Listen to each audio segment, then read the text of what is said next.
तो आज हम पढ़ते हैं ब्रायोनिया अल्बा, जो कि हम पढ़ रहे हैं होमियो असिस्टेंट ऐप से। एलेंस की नोट्स है उसमें उससे पढ़ रहे हैं। तो इसका कॉमन नेम है वाइट ब्रायोनी या wild hop and family Cucurbitaceae. Cucurbitaceae से कॉलोसेंस भी था। फर्स्ट पॉइंट है, it is best adapted to persons of a gouty और rheumatic diathesis prone to so called bilious attacks. मतलब ब्रायनिया अल्बा जो होता है वो हम बेसिकली जो गाउटी एंड रूमेटिक प्रॉब्लम से की जिनको टेंडेंसी होती है होने की, उनको हम देते हैं।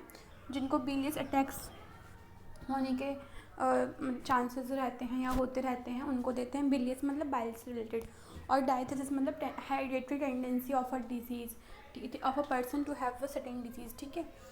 नेक्स्ट है, Bryonia patients are irritable, incline to be vehement and angry, dark और black hair, dark complexions, firm muscular fibre, dry nervous slender paper nux. मतलब ब्रायनिया अल्बा में लिखा कि ब्रायनिया के पेशेंट्स जो होते हैं वो इरिटेबल होते हैं। ठीक है। इंक्लाइन टू बी वेहेमेंट मतलब कि शॉर्ट टेम्पर के होते हैं, एंड एंग्री होंगे। डार्क या ब्लैक हेयर होगा, डार्क कॉम्प्लेक्शन होगा, फर्म मस्कुलर फाइबर होगा, मतलब कि फर्म मतलब कि रिजिड है। ठीक है। मतलब थोड़ी थोड़ी बॉडी नहीं होगी उनकी, जो मसल्स है वो फर्म होंगे। ड्राई नर्वस स्लेंडर पीपल होंगे, मतलब फ्लैबी नहीं होंगे। ओके। फर्म मस्कुलर फाइबर मतलब। और उसके बाद ड्राई होंगे, नर्वस एंड स्लेंडर मतलब थिन पीपल। ऐसा हमें नक्स में भी देखने को मिलता है। फिर है pains, stitching, tearing, worse at night by motion, inspiration, coughing, ameliorated by absolute rest and lying on painful side, tell pulsatilla, stitching pain, but aggravation and amelioration are opposite Kali carp. कहने का मतलब है कि जो Bryonia के pens हैं वो stitching type होंगे, मतलब चुभने वाले। ठीक है। जैसे स्टिचिंग मतलब कि जैसे कि सिलाई, स्टिचिंग वर्ड का मतलब क्या होता है कि सिलाई, मतलब कि पेन जो होंगे वो चुभने वाले होंगे। ठीक है। टीयरिंग होंगे, फटने वाले, और नाइट के टाइम वर्स होगा। मोशन से बहुत एग्रीवेशन है ब्रायनिया को, उसके पेन में जो भी पेन होगा उसमें मोशन अगर करेगा तो उसका एग्रीवेशन है। इंस्पिरेशन से प्रॉब्लम है, इंस्पिरेशन से एग्रीवेशन उसके पेन में। क्यों? क्योंकि इंस्पिरेशन भी तो एक टाइप का मोशन ही है ना, इसलिए। और कफिंग से भी, क्योंकि कफिंग में भी मोशन ही हो रहा है, लेकिन इसको आराम है रेस्ट से, क्योंकि रेस्ट में मोशन नहीं करना होता है ना। एंड पेनफुल साइड में लाई करने से भी उसको आराम होगा। टेलर पल्सिटिला में भी ऐसा है। ठीक है। मतलब स्टिचिंग पेन इस टाइप का, मतलब इस टाइप का नहीं, मतलब कि टेल जो रेमेडी है PTEL करके, और पल्सिटिला उसमें भी स्टिचिंग पेन देखने को मिलता है। ठीक है। लेकिन अगर ये स्टिचिंग पेन में जो एमिनेशन और एग्रीवेशन जो है, ठीक है, वो ऑपोजिट हो जाए तो हमें काली कार्ब में देखने को मिलेगा। ठीक है। काली कार्ब में जो स्टिचिंग पेन होगा वो ब्रायनिया के ऑपोजिट होगा। जैसे कि ब्रायनिया को क्या हो रहा है कि पेनफुल साइड में लाई करने से आराम है, लेकिन इसको काली कार्ब को पेनफुल साइड में लाई करने से आराम नहीं होगा। मतलब एग्रीवेशन जो भी पॉइंट है ब्रायनिया के पेन्स में, और एमिनेशन के जो भी पॉइंट है उसका ऑपोजिट हमें काली कार्ब में देखने को मिलेगा। फिर vicarious menstruation, nose bleed when menses should appear. Vicarious menstruation मतलब कि इसमें ना जैसे कि कभी ऐसे सुना है कि, रुको बताती हूँ। मतलब जैसे कि जब मेंस्ट्रुएशन हो रहा होता है, जब ब्लीडिंग का टाइम आ रहा होता है, ठीक है, जब मतलब जब ब्लीडिंग के डेज होते हैं, उस टाइम पे अगर जो यूट्रस के अलावा जो दूसरे साइड्स होते हैं वहाँ से अगर ब्लीडिंग हो, ठीक है, उस फेस में, तो उसको हम बोलते हैं सीरियस मेंस्ट्रुएशन। इसमें जैसे ब्रायनिया में क्या होगा, ब्रायनिया अल्बा में नोज ब्लीडिंग होगा व्हेन मेंसेस शुड अपीयर। मतलब जब मेंसेस आने चाहिए तो मेंसेस आने की जगह पे उसको नोज ब्लीडिंग हो रहा है उन डेज पर। ठीक है। तो ऐसे में फॉस्फोरस में भी देखने को मिलता है ब्लड स्पिटिंग और हिमोप्टाइसिस, मतलब ब्लड की स्पिटिंग होगी उनकी माउथ से, एंड हिमोप्टाइसिस मतलब वही ब्लड की स्पिटिंग होगी। ठीक है। मतलब ब्लड इजेक्ट होगा उनके माउथ से। उसके बाद ailments from chagrin, mortification, anger, colocynth staph, violence with chilliness and coldness, after anger chilly but with head hot and face red. और मतलब ब्रायनिया अल्बा को एलिमेंट्स दिक्कत है शैग्रिन से, शैग्रिन मतलब फ्रस्ट्रेशन से, मोटिफिकेशन से दिक्कत मतलब एम्बेरसमेंट से दिक्कत है, एंगर से दिक्कत है, कोलोसेंथ और स्टाफ को भी एंगर से दिक्कत है, मोटिफिकेशन से दिक्कत है, एंड शैग्रिन से भी दिक्कत है। तो मतलब कोलोसेंथ और ब्रायनिया में सिमिलर चीज़ें देखने को मिल रही है इस सेंस में कि उनको इन सब इमोशन से, ये जो एंगर का है, मोटिफिकेशन है, शैग्रिन से, इन सबसे दिक्कत है, एलिमेंट है। Violence with chilliness and coldness, और मतलब कि बहुत उनको चिलीनेस और कोल्डनेस होगा, साथ में वायलेंट होंगे वो। उसके बाद after anger chilly but with head hot and face red, मतलब कि एंगर होने के बाद, जब उनको एंगर आ रहा है, उस जब एंगर ख़त्म हो रहा है उसके बाद उनको चिली मतलब कोल्ड फील होगा, बट विद हेड हॉट, लेकिन उनका हेड जो होगा वो हॉट होगा और फेस रेड होगा। और करके रेमेडी है उसमें भी वही हमें देखने को मिलता है। Next, complaints when warm weather sets in after cold days from cold drinks or ice in hot weather, after taking cold or getting hot in summer, from chilling when overheated, kicks the covers off, from exposure to draft cold wind, aconite, hepar, suppressed discharges of menses, milk or eruption of acute exanthema। मतलब complaints अगर हो रहा है warm weather के आने से, मतलब basically जो ब्राइनिया है ना वो उस सीज़न में दिया जाता है जब हम विंटर से समर की तरफ, जब विंटर से समर की तरफ जो ट्रांजिशन होता है ना, उसका जो एंड वाला फेज़ है, जब समर आ ही चुका होता है लगभग और विंटर का नामो निशान एकदम जा चुका हो रहा होता है, उस वाले फेज़ में हम देते हैं। तो जो वार्म वेदर सेट्स इन, इस सेंस में लिखा है कि समर सीजन की तरफ बढ़ रहे हैं, तब दिया जाएगा। आफ्टर कोल्ड डेज मतलब विंटर के बाद दिया जाएगा। कोल्ड डेज मतलब कि ठंड के दिनों के बाद, मतलब विंटर के डेज जब ख़त्म हो रहे हैं उसके बाद। फ्रॉम कोल्ड ड्रिंक्स और आइस इन हॉट वेदर, अगर हॉट वेदर में कोल्ड ड्रिंक्स या आइस पी लिया है, मतलब आइस इनटेक कर लिया है, तो उससे दिक्कत बढ़ गई है, उससे हम ब्राइनिया दे सकते हैं। आफ्टर टेकिंग कोल्ड, या फिर अगर जैसे मान लो एसी में बैठ गए तो उसे बोल रहे हैं after taking cold. After taking cold मतलब ये नहीं कि जुकाम लग गया। आफ्टर टेकिंग कोल्ड का मतलब ये होता है कि जैसे एसी गर्मी है, बहुत गर्मी है, फिर एसी में आके या फिर कूलर के सामने आके बैठ गए, ठीक है, तो उसे बोलते हैं कि आफ्टर टेकिंग कोल्ड और गेटिंग हॉट इन समर, या फिर समर में ओवर हीटिंग हो गई बहुत ज़्यादा, पसीने वगैरह, तुम बाहर खेल रहे हो 2-3 बजे की धूप में, तो उसको बोल रहे हैं गेटिंग हॉट इन समर। तो इससे अगर दिक्कत हो गई तो हम बोलते हैं ब्राइनिया अल्बा देंगे। From chilling when over heated, अगर चिलिंग उसको फील मतलब कि ओवर हीटिंग के बाद चिलिंग वाले उसमें गया है, जैसे बाहर से घूम के, बाहर बहुत धूप है, घूम फिर के आए, ठीक है, धूप से इंजॉय करके आए बहुत ज़्यादा, और फिर खेल कूद के आए, ठीक है, बहुत पसीने पसीने हो गए, और फिर बिना अपने बॉडी को नॉर्मल टेम्परेचर में लाए सीधा एसी में चले गए या कूलर में चले गए, ठीक है, तो उसको वो लिखा है यहाँ पे chilling, from chilling when over heated, तो उसमें हम ब्राइनिया अल्बा देंगे। किक्स द कवर्स ऑफ, और मतलब कि ब्राइनिया अल्बा है क्या करता है, कवर जो उसने उसको बच्चे को, मान लो कोई छोटा बच्चा सो रहा है उसको चद्दर ढांक दिया है या कोई कवर से ढांक दिया गया हो, ठीक है, ताकि उसको ठंड हवा ना लगे, ठीक है, या फिर जो भी बड़े में भी देखा जाएगा कि अगर उनको ढक दिया, अगर उन्होंने कोई कवर लिया है अपने ऊपर तो उसको फेंक देंगे। Kicks the covers off, from exposure to draught cold wind, अगर कोल्ड जो ड्राफ्ट मतलब हवा का झोंका, ठंडी हवा के झोंके से एक्सपोजर के बाद उनके एलिमेंट्स बढ़ गए हैं, तो उसमें हम ब्राइनिया सोच सकते हैं। अपार्ट फ्रॉम दिस इसमें हम एकोनेट और हेपार भी सोच सकते हैं।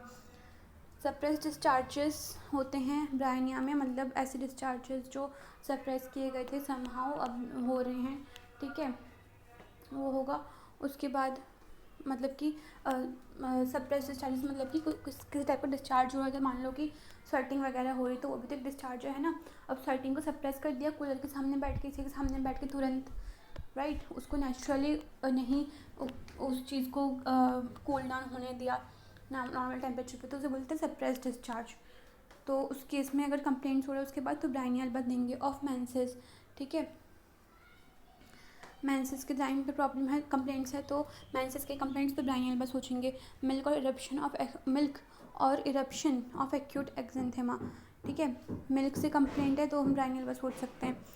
तो उसके बाद है या फिर इरप्शन है एक्यूट एक्जेंथेमा मतलब क्या होता है, कोई भी स्किन इरप्शन या रैशेस वगैरह जो होते हैं उसे एक्जेंथेमा बोलते हैं। तो इरप्शन अगर होता है एक्यूट एक्जेंथेमा का तो उसमें हम ब्राइनिया अल्बा सोच सकते हैं। तो suppressed discharges, suppressed discharges of menses milk, इन सब में देते हैं। तो ये जो लिखा है ना suppressed discharges of menses of milk, इसका मतलब ये है कि डिस्चार्जेस अगर सप्रेस्ड हो गए हैं, जैसे मान लो स्वेटिंग वगैरह सप्रेस कर दिया गया है, कुछ ऐसा डिओड्रेंट वगैरह लगा दिया, मतलब अप्लाई किया, या कुछ भी जैसे पाउडर वगैरह अप्लाई किया कि जिसकी वजह मतलब रेगुलर पाउडर लगाते हैं, हाँ, मतलब बिल्कुल भी नेचुरल कंडीशन में अपने आप को स्वेट नहीं होने देते, तो उसमें हम देंगे कि उसकी वजह से कंप्लेंट्स आ रही है। तो हम देंगे। और उसके अलावा सप्रेस्ड ऑफ मेंसेस लिखा है, मतलब ये सप्रेस्ड वाला जो वर्ड है वो इन तीनों के लिए, चाहे डिस्चार्ज सप्रेस्ड हो, चाहे मेंसेस सप्रेस्ड कर दिए हैं, चाहे मिल्क जो है वो सप्रेस्ड हो चुका है, मतलब उसका मिल्क का जो क्या बोलते हैं उसको एक्सक्रीशन नहीं, प्रोडक्शन, सॉरी, हाँ, मिल्क का प्रोडक्शन, ये सब जो है वो सब निकलना बंद हो चुका है, मिल्क वगैरह और ये मेंसेस वगैरह सप्रेस्ड कर दिए गए, तो उसमें हम ब्रायनिया अल्बा सोच लेंगे। उसके बाद one of the chief characteristics of Bryonia is aggravation from any motion and corresponding relief from absolute rest, इधर मेंटल और फिजिकल। मतलब कि जो चीफ कैरेक्टरिस्टिक, जो सबसे इम्पॉर्टेंट चीज़ है ब्रायनिया में, वो ये है कि इसके पेशेंट को मोशन से एग्रीवेशन होगा ही होगा, एंड अगर उसको आराम मिल रहा है एब्सोल्यूट रेस्ट से, चाहे वो मेंटल रेस्ट हो, फिजिकल रेस्ट हो, ठीक है, तब हम उसमें ब्रायनिया सोचेंगे। तो ब्रायनिया में सब कुछ भूल सकते हो, बट एक चीज़ हमेशा याद रखना कि इसमें मोशन से दिक्कत होगा और रेस्ट से उसको आराम होगा। रेस्ट टॉक्स के ऑपोजिट है मतलब। Next, desires things immediately when, वैसे रेस्ट टॉक्स के साथ कुछ सिमिलैरिटी भी है, जैसे कि दोनों में जॉइंट पेन्स वगैरह होंगे, ठीक है, और स्टिचिंग पेन्स, आई थिंक ये भी था, रूमेटिक पेन था, दोनों में ऐसा कुछ था, ठीक है। तो इसी कुछ सिमिलैरिटी भी है, लेकिन ये डिफरेंस है कि उसको आराम है, रेस्ट टॉक्स को मोशन से आराम है, मतलब थोड़ी जैसे बैठा है तो बैठने के बाद थोड़ी देर चलेगा तो उसको आराम मिलेगा, लेकिन ब्रायनिया को मोशन से दिक्कत है, चाहे वो इंस्पिरेशन ही क्यों ना कर रहा हो, इतने से मोशन से भी उसको दिक्कत हो जाएगी, ठीक है। उसके बाद desires things immediately which are not be had और which when offered are refused. उसको ना चीज़ों की बहुत डिज़ायर होगी कि और जो हो नहीं सकता, जो अभी मिल नहीं सकता, उसको उन चीज़ों की डिज़ायर होगी, ठीक है, लेकिन जब उसको वही चीज़ दी जाती है तो फिर वो उस चीज़ को मना कर देता है। मतलब खास करके ये चीज़ें बच्चों में देखने को मिलेगा कि कैप्रिशियस चिल्ड्रन होंगे, उनको जो हम देंगे वो मतलब जैसे वो ज़िद करेंगे किसी चीज़ के लिए जो हम उस टाइम नहीं ला के दे सकते। मान लो रात के 2 बजे वो आइसक्रीम की ज़िद कर रहे हैं, ठीक है, तो इट्स मतलब बहुत थोड़ा इम्पॉसिबल चीज़ है, लेकिन मान लो कोई पेरेंट्स हैं जो कि इतने मतलब अपने बच्चे की ज़िद पूरी करना चाहते हैं कि वो ठीक है 2 बजे भी निकल गए या 2 बजे भी उन्होंने ऑर्डर करवा लिया आइसक्रीम, ठीक है, वो घर पे आ गई, लेकिन जब उसको दिया गया आइसक्रीम तो वो रिफ्यूज़ कर देगा। तो ऐसे लोगों को कैप्रिशियस, मतलब ऐसे बच्चों को कैप्रिशियस चिल्ड्रन बोलते हैं, तो उनके लिए ब्रायनिया अल्बा रेमेडी है। फिर उसके बाद children dislike to be carried or to be raised. ऐसे बच्चे जो होंगे उनका मन नहीं होगा कि उनको गोद में उठाया जाए या फिर उनको मतलब कि रेस किया जाए। जैसे गोद में उठा के ऊपर करते हैं ना, उसको मतलब बच्चों का ऐसे हाथ में लेके ऊपर ऐसे उनके साथ खेलते रहते हैं ऐसे करके, मतलब थोड़ा उनको, ताकि उनको थोड़ा फील हो कि झूला झूलने टाइप फील हो रहा है, तो उनको वो वाला मोशन भी अच्छा नहीं लगेगा, कैरिड भी अच्छा नहीं लगेगा, क्योंकि कैरिड या रेस्ड ये सब चीज़ें जो है इसमें मोशन इन्वॉल्व है, और मोशन से तो ब्रायनिया को दिक्कत है, तो बच्चों को पसंद नहीं आएगा कि कोई उनको गोद में ले और उनको गोद में लेके खिलाए या गोद में लेके चलें, ठीक है। उसके बाद delirium talks constantly about his business, desire to get out of bed and go home, ठीक है। डेलेरियम होगा इसको। डेलेरियम मतलब कि बेसिकली कन्फ्यूज्ड मेंटल स्टेट, जिसमें कि बंदा जो है वो कॉन्शियस अनकॉन्शियस के बीच में स्टेट में रहता है, उसको मतलब कि पता नहीं चलता वो क्या बोल रहा है क्या कर रहा है, मतलब उसमें वो बड़बड़ाता है, उसे बोल सकते हैं कि डेलेरियम फेज़ में है। इस डेलेरियम फेज़ में जब वो बड़बड़ाएगा ना, तो पूरे टाइम पे वो कॉन्स्टेंटली अपने बिजनेस के बारे में बात करते रहेगा। जैसे रेस्ट उसको ड्रीम्स आते थे एक्सर्शन के ना, तो ये क्या करेगा, पूरे टाइम डेलीरियम में अपने बिजनेस अपने काम के बारे में बात करेगा। उसको डिज़ायर होगी कि वो बेड से बाहर उतरे एंड अपने घर जाए, मतलब उसको होम सिक फील होगा, ठीक है, घर में होते हुए भी उसको होम सिक फील होगा। ब्रायनिया अल्बा है ये रेमेडी। अब इसमें रेमेडीज़ 2 और है, ACT करके एक है और एक हायोस है, ठीक है। नेक्स्ट है constant motion of left arm and leg, apoc hell. इसको left arm and left leg में कांस्टेंट मोशन फील होगा। एपोक और हेल में भी ऐसे होता है। Patient can not sit up from nausea and faintness. Patient जो होता है वो नोजिया की वजह से और फेंटनेस की वजह से उठ के बैठ भी नहीं सकता है ब्रायनिया में। नहीं, इसका मतलब है कि जब उसको नोजिया हो रहा होगा, मतलब जब उसका जी मचल रहा होगा, और फेंटनेस मतलब जब वो बेहोश वाली स्थिति में होगा, तो उस स्टेट में पेशेंट जो होता है वो बैठ नहीं सकता, कैन नॉट सेट अप, ठीक है। तो patient can not set up from nausea and faintness. Patient जो होता है वो जब नोज़िया वाले स्टेट में रहेगा या फेंटनेस वाले स्टेट में रहेगा, उस टाइम पे वो उठ के बैठ नहीं सकता। फिर हम बात करते हैं great thirst for at long intervals, मतलब उसको बहुत प्यास होगी लॉन्ग इंटरवल्स के लिए। Great thirst for at long intervals, long intervals जो होंगे उस टाइम पे वो पानी पिएगा। मतलब देखो इसका मतलब ऐसा होता है ना कि जैसे लंबे लंबे टाइम बाद पानी पिए, लंबे लंबे टाइम बाद उसको प्यास लगेगी और तब वो पानी पिएगा। जैसे कि 4-5 घंटे बाद पानी पी रहा है, ठीक है, 3-3 घंटे बाद पानी पी रहा है, वो होगा ब्रायनिया। लेकिन ऐसे हमने ट्रायो ऑफ थर्स्ट रेमेडीज़ में 3 रेमेडीज़ पढ़ी थी। एक तो ब्रायनिया है जिसको लॉन्ग इंटरवल्स पे प्यास लगती है, लॉन्ग इंटरवल से पानी पीता है, और दूसरा हमने पढ़ा था एकोनाइट का जो थर्स्ट है वो कैसा होगा ना, वो उसका अनक्वेंचेबल थर्स्ट है, मतलब कि वो शॉर्ट इंटरवल्स में ज़्यादा पानी पिएगा, ऐसा होगा, ठीक है। और तीसरा था आर्सेनिक क्या करेगा कि वो शॉर्ट इंटरवल्स में सिप करके पानी पिएगा, मतलब कम पानी पिएगा। तो मतलब एकोनाइट का याद रखना है कि उसको अनक्वेंचेबल थर्स्ट है, मतलब कि वो शॉर्ट इंटरवल्स पे ज़्यादा पानी पिएगा, ठीक है। और आर्सेनिक क्या है, वो भी शॉर्ट इंटरवल में पानी पिएगा, बट वो सिप करके पानी पिएगा, ठीक है। और ब्रायनिया जो है वो लार्ज इंटरवल्स पे लार्ज क्वांटिटी ऑफ वाटर पिएगा। तो वही लिखा great thirst for at long intervals. Next है हेडेक देखते हैं। हेडेक में when stooping as if brain would burst through forehead from ironing sepia on coughing in morning after rising or when first opening the eyes, commencing in the morning gradually increasing until evening from constipation allows colon opium। मतलब Bryonia alba का जो headache है वो तब होगा जब वो stoop करेगा, जब वो झुकेगा, ऐसा होगा उसका हेडेक, जिससे कि उसका ब्रेन जो होगा वो बर्स्ट हो जाएगा उसके फोरहेड के थ्रू, मतलब उसका ब्रेन फट जाएगा उसके फोरहेड के थ्रू, ठीक है, मतलब बाहर आ जाएगा उसका फट के ब्रेन, ऐसा हो जाएगा उसको हेडेक में। आयरनिंग से हेडेक है ब्रायनिया को और सीपिया को। उसके बाद है ऑन कफिंग, हेडेक है उसको कफ करने पे क्योंकि मोशन से दिक्कत है। In morning after rising, morning में जब सो के उठ रहा है तब उसको हेडेक होगा क्योंकि ऑब्वियसली उसको मोशन से दिक्कत है, तो सोने के उठने के बाद उसको हेडेक हो रहा है। और when first opening the eyes, या फिर जब पहली बार वो अपने आइज़ को ओपन करेगा तब उसको हेडेक है। क्यों होगा हेडेक? क्योंकि वो आइज़ ओपन करने में बेसिकली मोशन इन्वॉल्व है, इसलिए। कमेंसिंग इन द मॉर्निंग, और उसका हेडेक जो होता है वो क्या होता है, वो मॉर्निंग में स्टार्ट होता है, मॉर्निंग में शुरू होता है ब्रायनिया का हेडेक। फिर है ग्रेजुअली इंक्रीजिंग अंटिल इवनिंग,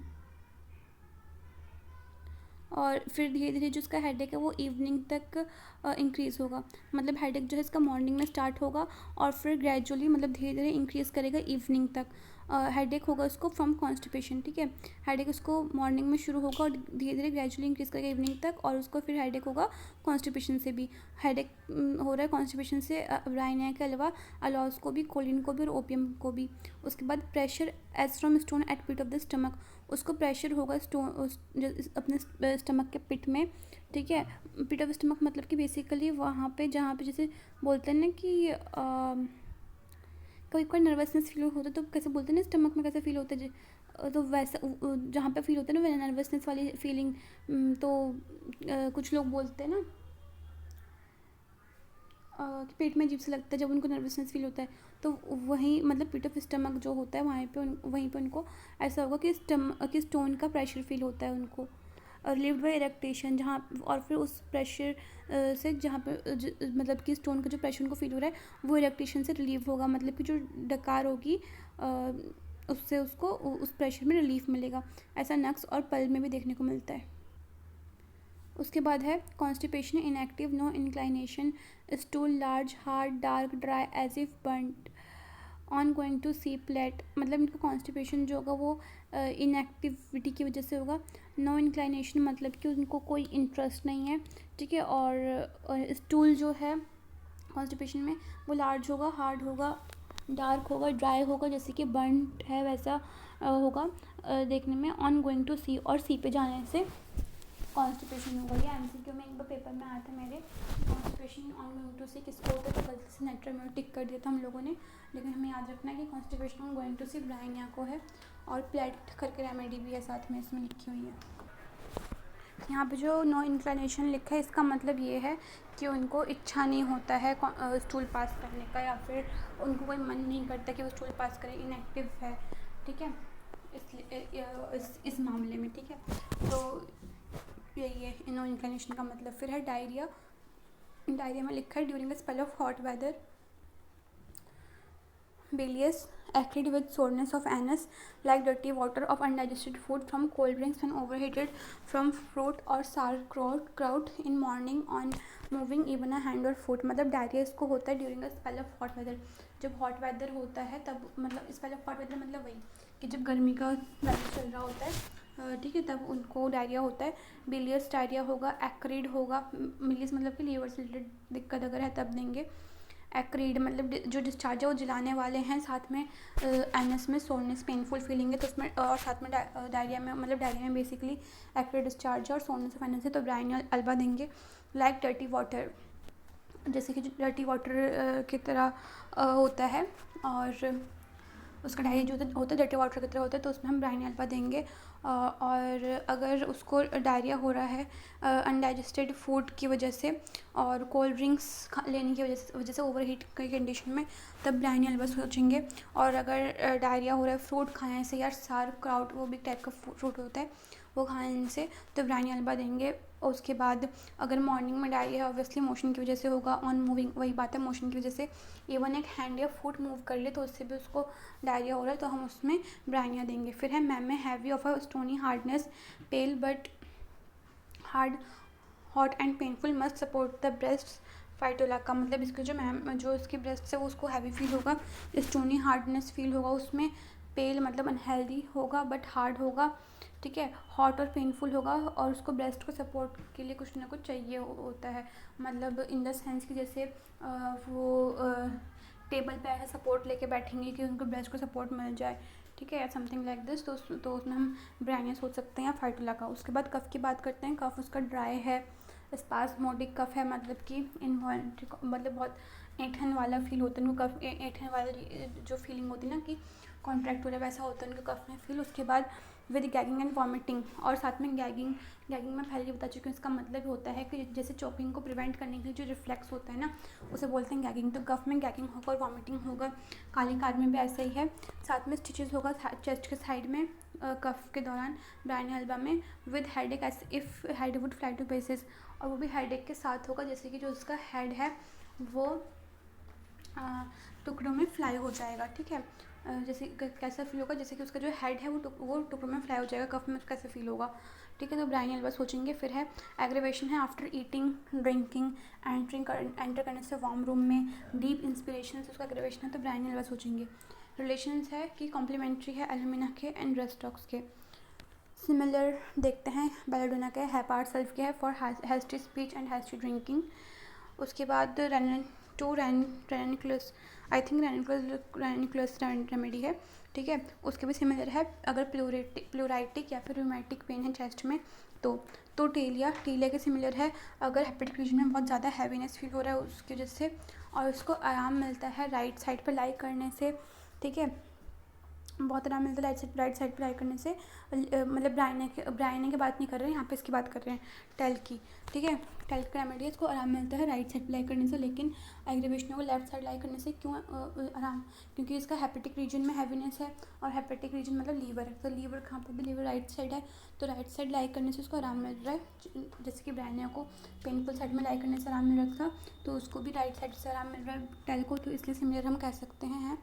जबकि लेफ्ट साइड से एग्रीवेशन है लाई करने पे, और उसके बाद turning to the left causes a dragging sensation.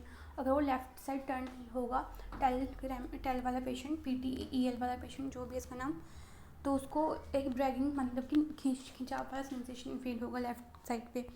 After ब्राइने के बाद हम एलम, कालीकार्ड, नक्स, फॉस्फोरस, रेस्टॉक, सल्फर दे सकते हैं। एग्रीवेशन है इसको मोशन से, एक्सर्शन मतलब मेहनत से, चाहे फिजिकल हो या मेंटल, टच से, कैनॉट सेट अप बैठ नहीं सकता, ठीक है, फेंट, गेट्स फेंट और सिक और बोथ, और अगर बैठने की कोशिश करते हैं तो उसको फेंटनेस मतलब फेंटनेस होती है या फिर सिक पड़ जाता है, फिर दोनों होता है। उसके बाद वार्म से उसको एग्रीवेशन है, वार्म फूड होगा शायद, हाँ वार्म फूड से एग्रीवेशन है। सप्रेस डिस्चार्जेस अगर किसी भी टाइप के, मान लो मेंस सप्रेस्ड हो गया या मिल्क सप्रेस्ड हो गया या कुछ भी सप्रेस्ड होगा डिस्चार्जेस में, तो उससे दिक्कत है ब्रायनिया को। एम्यूरेशन है इसको लाइंग से, ठीक है, लेटने से आराम है, स्पेशली ऑन पेनफुल साइड, खास करके पेनफुल साइड में लेटने से आराम है। इसमें टेल भी है और पल्सटिला भी है, ठीक है। प्रेशर से आराम है, रेस्ट से आराम है, कोल्ड से आराम है, आफ्टर ईटिंग कोल्ड थिंग्स से आराम है।